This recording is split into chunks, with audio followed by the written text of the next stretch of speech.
Hi, I'm Deborah.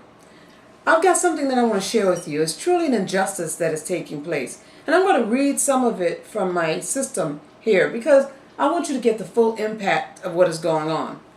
Can you imagine watching a movie? And let's say you're watching this movie, and this movie is one in which the city government has demolished 2 bridges so that they could build a brand new bridge.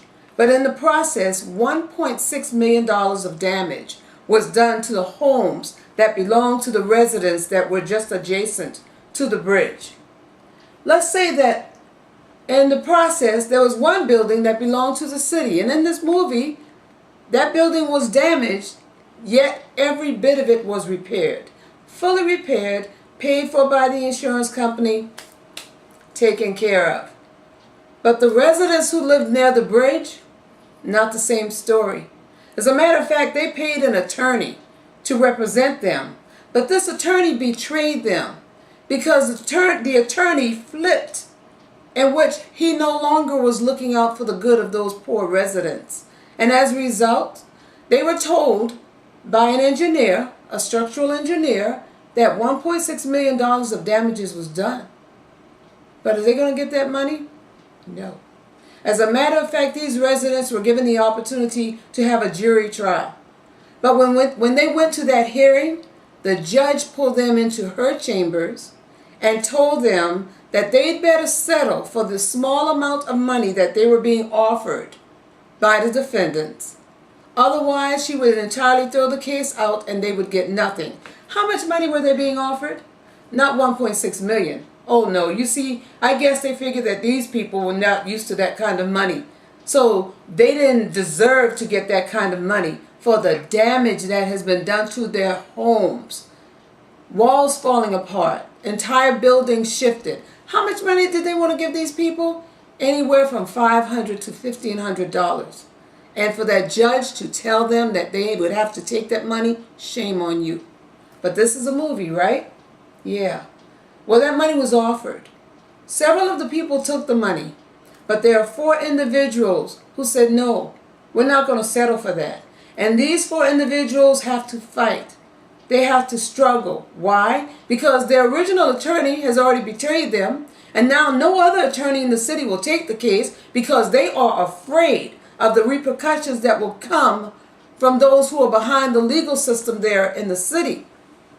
What's going to happen to these poor people, the 4 people?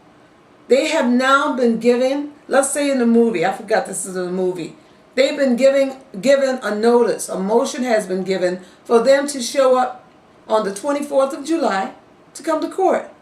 It is a hearing in which they're going to be forced to take that little bit of money, the money that they know good and well will never cover the damage that has been done to those properties. They're going to be forced to take that little bit of money and settle and let it go.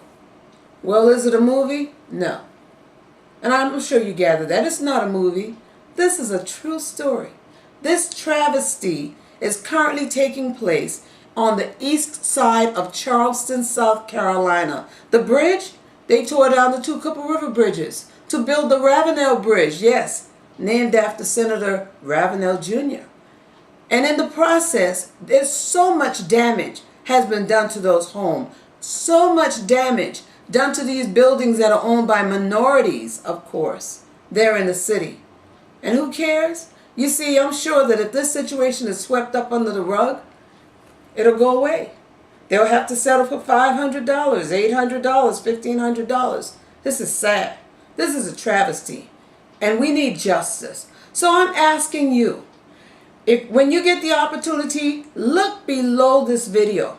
I'm going to give you a list of names, phone numbers, email addresses.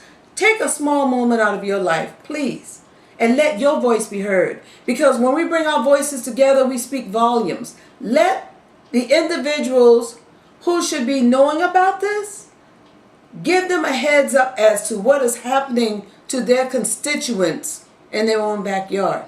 You see, the judge who did this, I want to give you her name. Her name is Stephanie P. McDonald. Stephanie P. McDonald. That's a judge. You should be ashamed of yourself, Judge McDonald. Shame on you.